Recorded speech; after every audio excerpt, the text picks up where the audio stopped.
정경희 선교 일터 캠페인에 오신 여러분을 진심으로 환영하고 축복합니다. 함께 기도하시고 주님의 말씀 앞으로 나가도록 하겠습니다.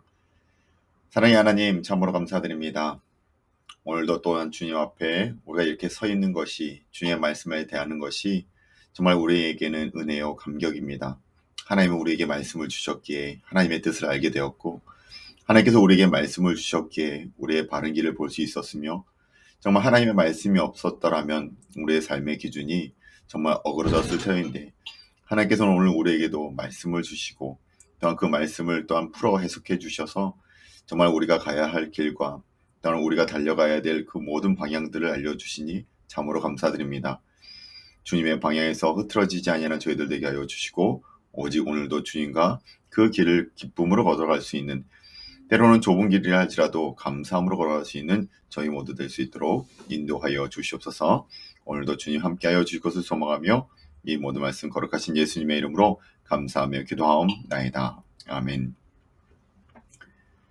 오늘 우리가 함께 읽을 말씀은 사무엘상 4장과 5장 말씀입니다.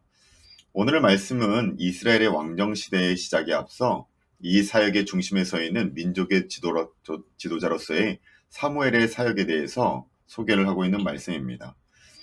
사무엘은 하나님께서 예비하신 종으로 사사이자 제사장이며 선지자의 삼중직을 가지고 이스라엘의 지도자로 등장하게 되는데, 그 배경을 설명하고 있다라는 것이죠. 그리고 그 배경으로 이스라엘의 블레셋과의 아벡 전투에서 패함으로 말미암아 엘리 가문이 몰락하고 하나님의 임재의 상징인 언약궤를 빼앗겼다가 여러 과정 끝에 기럇 여아림에 안치되어서 20년 동안 이 하나님의 언약궤가 그 땅에 머무른 사실을 이야기하고 있습니다.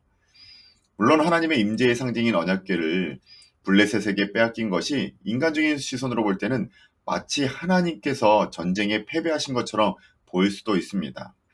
그러나 사실 이 전쟁의 배후에는 누가 계십니까? 이스라엘로 하여금 회개케 하시려는 하나님의 섭리와 하나님의 손길이 담겨 있다라는 겁니다.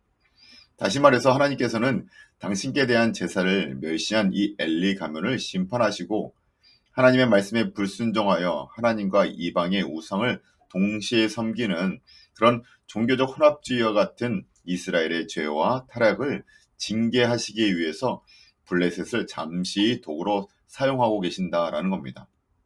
그리고 이러한 사실은 이 언약궤의 이동 행로를 통해서 우리에게 잘 보여주고 계셔요. 그 언약궤의 이동이 어떠합니까? 이스라엘과 이방인들에게까지도 자신이 참 신이심을 잘 보여주시는 그런 이동 행로이지 않습니까? 그리고 이 언약궤를 빼앗긴 사건이 하나님께서 힘이 없어서 일어난 일이 아니라 오히려 하나님의 섭리 안에 일어나고 있음을 우리는 이 언약궤가 움직이는 그 행로를 통해서 잘 알 수 있다라는 것이죠. 그래요, 우리 안에 일어나는 모든 일은 결국 하나님의 섭리 안에 일어나고 있습니다. 그리고 그를 통해서 하나님은 우리에게 하나님 되심을 보여주고 있음을 기억하자라는 것입니다. 그러한 우리의 기억과 우리의 믿음 안에서 오늘의 말씀 사무엘상 4장과 5장의 말씀을 우리 함께 읽도록 하겠습니다. 사무엘상 4장 말씀입니다. 사무엘의 말이 온 이스라엘에 전파되니라. 이스라엘은 나가서 블레셋 사람들과 싸우려고 에베네셀 곁에 진치고 블레셋 사람들은 아벡에 진쳤더니 블레셋 사람들이 이스라엘에 대하여 전열을 벌이니라. 그들이 싸우다가 이스라엘이 블레셋 사람들 앞에서 패하여 그들에게 전쟁에서 죽임을 당한 군사가 4,000명가량이라. 백성이 진영으로 돌아오매 이스라엘 장로들이 이르되 여호와께서 어찌하여 우리에게 오늘 블레셋 사람들 앞에 패하게 하셨는고, 여호와의 언약궤를 실로에서 우리에게로 가져다가 우리 중에 있게 하여 그것으로 우리를 우리의 원수들의 손에서 구원하게 하자 하니, 이에 백성이 실로에 사람을 보내어 그룹 사이에 계신 만군의 여호와의 언약궤를 거기서 가져왔고, 엘리의 두 아들 홈니와 비누아스는 하나님의 언약궤와 함께 거기에 있었더라. 여호와의 언약궤가 진영에 들어올 때에 온 이스라엘이 큰 소리로 외치며 땅이 흘린지라.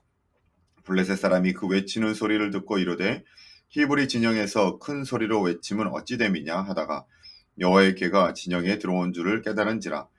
블레셋 사람이 두려워하여 이르되 신이 진영에 이르렀도다 하고, 또 이르되 우리에게 화로다. 전날에는 이런 일이 없었도다. 우리에게 화로다. 누가 우리를 이 능한 신들의 손에서 건지리요. 그들은 광야에서 여러 가지 재앙으로 애굽인을 친 신들이니라. 너희 블레셋 사람들아 강하게 되며 대장부가 되라. 너희가 히브리 사람의 종이 되기를 그들이 너희의 종이 되었던 것 같이 되지 말고 대장부 같이 되어 싸우라 하고 블레셋 사람들이 쳤더니 이스라엘이 패하여 각기 장막으로 도망하였고 살육이 심히 커서 이스라엘 보병에 엎드려진 자가 3만 명이었으며 하나님의 괴는 빼앗겼고 엘리의 두 아들 홈니와 비나스는 죽임을 당하였더라. 당일에 어떤 베냐민 사람이 진영에서 달려나와 자기의 옷을 찢고 자기의 머리에 티끌을 덮어쓰고 실로에 이르니라. 그가 이럴 때에는 엘리가 길 옆 자기의 의자에 앉아 기다리며 그의 마음이 하나님의 괴로 말미암아 떨릴 즈음이라. 그 사람이 성읍에 들어오며 알림에 온 성읍이 부르짖는지라. 엘리가 그 부르짖는 소리를 듣고 이르되 이 떠드는 소리가 어찌 됨이냐. 그 사람이 빨리 가서 엘리에게 말하니 그때에 엘리의 나이가 98세라. 그의 눈이 어두워서 보지 못하더라. 그 사람이 엘리에게 말하되 나는 진중에서 나온 자라. 내가 오늘 진중에서 도망하여 왔나이다. 엘리가 이르되 내 아들아 일이 어떻게 되었느냐. 소식을 전하는 자가 대답하여 이르되 이스라엘이 블레셋 사람들 앞에서 도망하였고 백성 중에는 큰 살육이 있었고 당신의 두 아들 홈니와 비느하스도 죽임을 당하였고 하나님의 괴는 빼앗겼나이다. 하나님의 괴를 말할 때에 엘리가 자기 의자에서 뒤로 넘어져 문 곁에서 목이 부러져 죽었으니 나이가 많고 비대한 까닭이라. 그가 이스라엘 사사가 된 지 40년이었더라. 그의 며느리인 비느하스의 아내가 임신하여 해산 때가 가까웠더니 하나님의 괴를 빼앗긴 것과 그의 시아버지와 남편이 죽은 소식을 듣고 갑자기 아파서 몸을 구부려 해산하고 죽어갈 때에 곁에 서 있던 여인들이 그에게 이르되 두려워하지 말라 내가 아들을 낳았다 하되 그가 대답하지도 아니하며 관념하지도 아니하고 이르기를 영광이 이스라엘에서 떠났다 하고 아이의 이름을 이가봇이라 하였으니 하나님의 괴가 빼앗겼고 그의 시아버지와 남편이 죽었기 때문이며 또 이르기를 하나님의 괴를 빼앗겼으므로 영광이 이스라엘에서 떠났다 하였더라. 아멘. 5장 말씀입니다. 블레셋 사람들이 하나님의 괴를 빼앗아 가지고 에베네스로부터 아스돗에 이르니라. 블레셋 사람들이 하나님의 괴를 가지고 다곤의 신전에 들어가서 다곤 곁에 두었더니 아스돗 사람들이 이튿날 일찍이 일어나 본즉 다곤이 여호와의 괴 앞에서 엎드려져 그 얼굴이 땅에 닿았는지라. 그들이 다곤을 일으켜 다시 그 자리에 세웠더니 그 이튿날 아침에 그들이 일찍이 일어나 본즉 다곤이 여호와의 궤 앞에서 또다시 엎드러져 얼굴이 땅에 닿았고 그 머리와 두 손목은 끊어져 문지방에 있고 다곤의 몸뚱이만 남았더라. 그러므로 다곤의 제사장들이나 다곤의 신전에 들어가는 자는 오늘까지 아스돗에 있는 다곤의 문지방을 밟지 아니하더라. 여호와의 손이 아스돗 사람에게 엄중히 더하사 독한 종기의 재앙으로 아스돗과 그 지역을 쳐서 망하게 하니 아스돗 사람들이 이를 보고 이르되 이스라엘의 신의 괴를 우리와 함께 있지 못하게 할지라. 그의 손이 우리와 우리 신 다곤을 친다 하고 이에 사람을 보내어 블레셋 사람들의 모든 방백을 모으고 이르되 우리가 이스라엘의 신의 괴를 어찌하랴 하니 그들이 대답하되 이스라엘의 신의 궤를 가드로 옮겨가라 하므로 이스라엘의 신의 궤를 옮겨갔더니 그것을 옮겨간 후에 여호와의 손이 심히 큰 환란을 그 성읍에 더하사 성읍 사람들의 작은 자와 큰 자를 다 합쳐서 독한 종기가 나게 하신지라. 이에 그들이 하나님의 궤를 에그론으로 보내니라. 하나님의 궤가 에그론에 이른즉 에그론 사람이 부르짖어 이르되 그들이 이스라엘의 신의 궤를 우리에게로 가져다가 우리와 우리 백성을 죽이려 한다 하고 이에 사람을 보내어 블레셋 모든 방백을 모으고 이르되 이스라엘의 신의 궤를 보내어 그 있던 곳으로 돌아가게 하고 우리와 우리 백성이 죽임당함을 면하게 하자 하니 이는 온 성읍이 사망의 환란을 당함이라. 거기서 하나님의 손이 엄중하심으로 죽지 아니한 사람들은 독한 종기로 치심을 당해 성읍의 부르짖음이 하늘에 사뭇 쳤더라. 아멘. 이것이 하나님의 말씀입니다.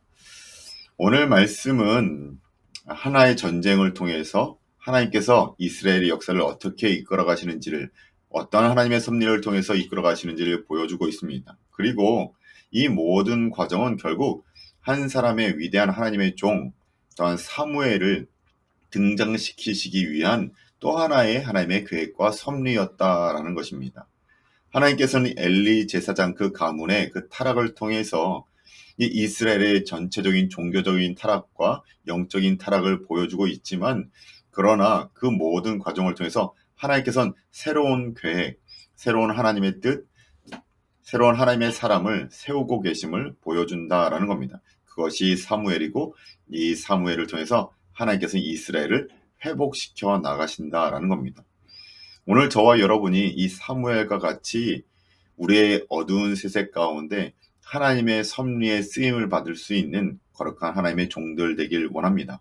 왕 같은 제사장으로, 우리 교회의 하나님의 일꾼으로, 또한 이 세대 가운데 하나님의 사람으로 아름답게 쓰임을 받을 수 있는 우리 모두 되시길 주님의 이름으로 축원합니다. 함께 기도하시겠습니다.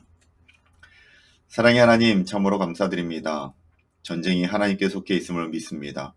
오늘의 말씀 속에 나오는 전쟁은 우리의 눈으로 볼 때는 실패한 전쟁이요, 하나님의 사람들이, 하나님의 나라가 망하게 되어지는 것처럼 보이지는 정말 실패한 전쟁처럼 보이지만, 그럼에도 불구하고 그 가운데 하나님의 거룩하신 손길과 섭리가 있음을 믿습니다. 이스라엘을 영적으로 회복시키고자 하시는 하나님의 계획과 그 가운데 한 사람 사무엘을 들어 쓰시기 위한 하나님의 그 기초 작업이심을 우리는 오늘 말씀을 통해 보오니, 하나님 우리의 눈을 떠서 하나님이 하시는 일을 보게 하여 주시고 하나님의 계획을 깨닫는 저희 모두 될 수 있도록 인도하여 주시옵소서. 오늘 우리의 삶이 정말 인간적인 눈으로 볼 때는 마치 실패한 것처럼 보인다 할지라도, 그 역사의 지평 가운데 오늘도 일하시는 그 주님을 기대하며, 또한 내일의 삶을 다시 한번 기대할 수 있는 저희 모두 될 수 있도록 인도하여 주시옵소서. 오늘 한난돌 주님 함께하여 주실 것을 소망하며 이 모든 말씀 거룩하신 예수님의 이름으로 감사하며 기도하옵나이다. 아멘. 감사합니다.